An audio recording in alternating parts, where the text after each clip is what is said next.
ये जो रसूमात है ना फजूल की, जो रसूमात क्या बात है फजूल की, इनसे बचें। है कोई बंदा जो इस मजमे में बताए निकाह में कितने फर्ज हैं? हालात जानते हो कितने फर्ज है निकाह में? उलमा को छोड़ के बात कर रहा हूं। अल्लाह पूरे मजमे में कोई बता दे निकाह में कितने फर्ज हैं, कितनी सुन्नत है, कितने वाजिब हैं। ये हालात हमारी कौम के, ये हालात हमारी कौम के। लेकिन अभी किसी जवान की शादी करो तो याद रखना, न चमक में कमी होगी न धमक में कमी होगी।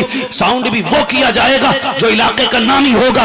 नचनिए वो लाई जाएंगी जिनके मुकाबले पे कोई नाचता ना होगा। और फिर कहेगा साम ऊंच नीची ना हो जाए। वो कहेंगे प्रधान के बेटे की बारात थी, सही से नहीं नाचा गया। वो कब तक नाचेगा? नाच ले, एक दिन कब्र में जाएगा, लोग तुझे मिट्टी डाल के पलटेंगे। फिर तू आवाज देगा, कोई नाचने वाला नहीं आएगा, कोई डीजे वाला नहीं आएगा। अगर कब्र में आएगा या तो फातिमा का बाबा आएगा, वही आके बचाएगा। इसलिए मैं कहता हूं आज ले उनकी बना, आज मदद मांग उनसे, कल न मानेंगे कयामत में अगर मान गया। बात है सुभान अल्लाह सुभान अल्लाह। वाह वाह भाई खत्म करो ये तमाशे, निकाह आसान करो। इतनी रस्में हैं हमारी फालतू की, फजूल की, तबाहकुन रस्में जिन्होंने गैरत लूट रखी है उम्मत की, कम नहीं हो रही। लेन देन जैसी रिश्ता शुरू हो जा, बेटी वाले का बेड़ा गर्क। आ रहे हैं गठरियां बन बन के जा रही हैं, गाड़ियां भर भर के जा रही हैं। अब क्या है, क्या फलां की रस्म है, अब ये रस्म है, अब ये रस्म है। आज ना मजबूर है बेटी वाला भी, करे तो क्या करे, इसका पेट ही नहीं भर रहा। याद रख ये पेट है, ये जो दौलत की भूख है ना, ये कब्र की मिट्टी से जाके पूरी होगी। अल्लाह ये यहां नहीं होने वाली खत्म। और तुम भी याद रखो, दामाद की खुशी के लिए मुंह बंद कर करके बोरियों में भर के दे रहे हो। याद रखो जितना दोगे वो उतना ही बिगड़ेगा। हाँ, जितना दोगे उतना ही बिगड़ेगा। बंद करो ये देने देने, बस उस तरह से जिस तरह हुजूर ने बेटी को दिया था और अली ने मुस्तफा से लिया था, बस उसी तरह से लेने का रिवाज रखो। रिवाज उसी तरह से लेने का रखो। करेंगे इंशाअल्लाह इन चीजों पे अमल। निकाह आसान करेंगे। वो आपने शायद अखबार नहीं पढ़ा होगा, जिस लड़की ने अपना बयान दिया था और उसने कहा था मुझे नफरत हो गई है इस्लाम से। क्या कहा जानते हो? उसने कहा कहने को बातें तो बड़ी बड़ी हैं, लेकिन गरीब को कोई निभाना नहीं जानता है, कोई निभाना नहीं जानता। रिश्ते भी आज कितने मुश्किल हो गए। ये वजह है इसकी, जब बेटियां मुर्तद हो रही हैं, बेटियां मुर्तद हो रही हैं, जलसों के ऐलान किए जाते हैं, आओ जन्नत मिलेगी आओ, फिर भी निकल के नहीं आता।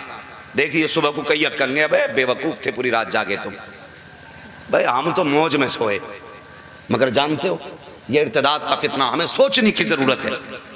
ये जो ढकी छुपी तहरीकें हैं, ये लाइव कॉन्फ्रेंसिंग के जरिए 70 हजार नौजवानों को जोड़ करके इस्लाम के खिलाफ जो जहर उगला जाता है, उसकी वजह से ये लोग मुर्तद होते जा रहे हैं। हमें अपना दीन सीखने तक का वक्त नहीं है। अल्लाह वो हमारे दीन के खिलाफ जहर उगल रहे हैं, हमें सोचने तक का वक्त नहीं। मैं कहता हूं फुरूई इख्तिलाफात से निकलो। अब क्या बात है, वाह वाह। बचा लो उम्मत को और कोई ऐसी तंजीम खड़ी करो, अगर वो इस्लाम के खिलाफ बताने पे डटे हैं तो तुम इस्लाम की हक़ानियत समझाने के लिए खड़े हो जाओ। वाह वाह वाह सुभान अल्लाह सुभान अल्लाह। क्यों नहीं होते खड़े? एक एक कुत्ते का जवाब दो, वाह वाह वाह। एक एक जालिम का मुंह बंद करो। वाह वाह। जो ये कहते हैं कि इस्लाम की बहू बनोगी तो जाकर के तुम्हें 10-10 बच्चे पैदा करने पड़ेंगे। ऐसी बेटियां तैयार कर दो कि जो मुंह तोड़ जवाब दें कि ये इस्लाम है, जिसके निकाह में आ जाओ उसी के घर में रहने की इजाजत देता है, बाकी 10-10 के घर की रखील बनने की इजाजत नहीं देता। वाह वाह वाह वाह। जिंदाबाद जिंदाबाद, बहुत उम्दा। वाह वाह वाह। सिखाना पड़ेगा बेटियों को ये, वरना ये जहर हमारी रगों में घुलता रहेगा और हम अपनी बेटियों को अपने हाथों से बर्बाद करते रहेंगे। क्या बात है, वाह वाह वाह।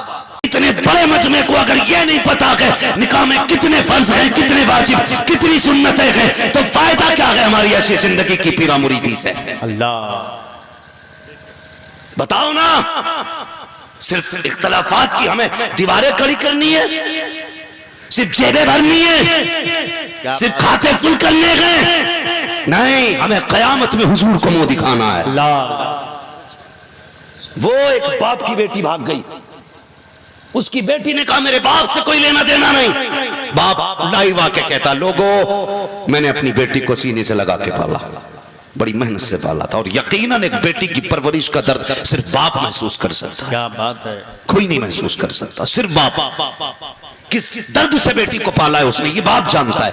लेकिन वही बेटी जब 20 साल की उम्र में या 22 साल की उम्र में बाप का मुंह काला करके जाती है, फिर पता उस बाप के जिगर पे क्या गुजरती होगी। अल्लाह अल्लाह।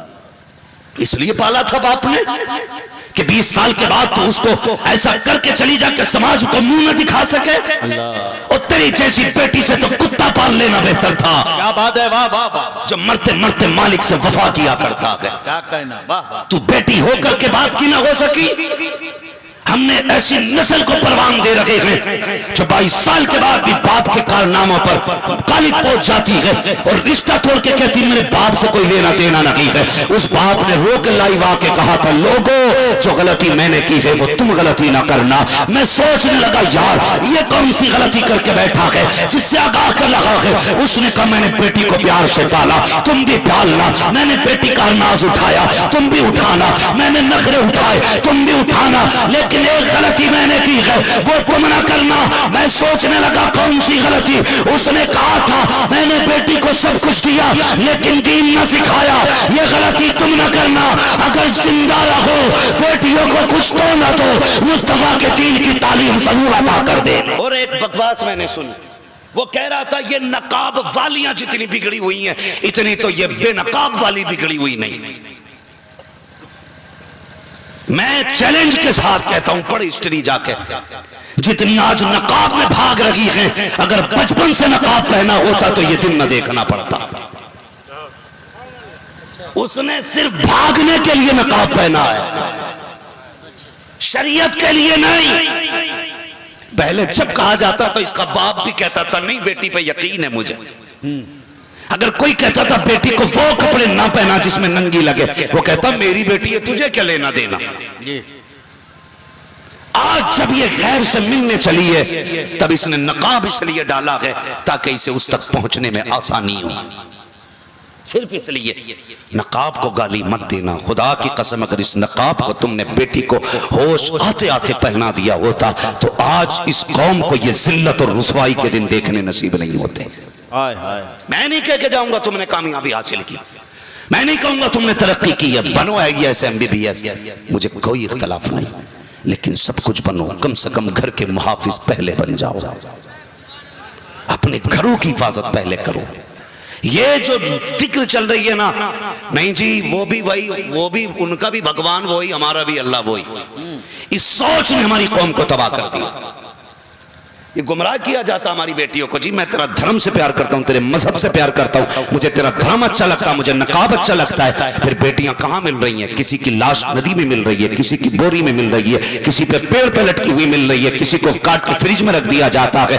उसके बाद रो रही है कि हमारी तबाही हो गई, हमसे फला नहीं मिल रहा है। वो बोल नहीं रहा है तुम नहीं जानते हो। इस्लाम के शहजादों बस इतना कहना चाहता हूँ, बेटियों को करीज़े फातिमा ज़हरा बना लो, निकाह इतने आसान कर दो कि कोई भी गरीब बेटी हौसला न हारे, हिम्मत न हारे, किसी का हौसला न टूटने पाए। उसे ये याद रहना चाहिए मैं कोई आम बेटी नहीं, इस्लाम की शहजादी हूँ। अगर गरीब हूं तो क्या हुआ, मुस्तफा का कोई शहजादा तो आएगा जो मेरा हाथ थाम के मुझे जीने का सहारा देगा। अगर ये फिक्र पैदा नहीं होती है तो याद रखना बेटियों को नहीं बचाया जा सकता है। निकाह आसान करो, शादियों को सस्ता करो, रस्मों को आग लगा दो। जो फराइज़ और सुन्नत और मुस्तहबात हैं उन पे अमल करके इज्जत के साथ 4-5 लोग बेटियों को रुखसत करके ले आए। न किसी की बेटी घर में रहेगी, न इत्तेदाद का ये तूफान हमारी कौम को तबाह करेगा। जितना निकाह आसान हो जाएगा उतना की फितना हमसे दूर होता नजर। क्या बात है, सुभान अल्लाह, सुभान अल्लाह, वाह वाह।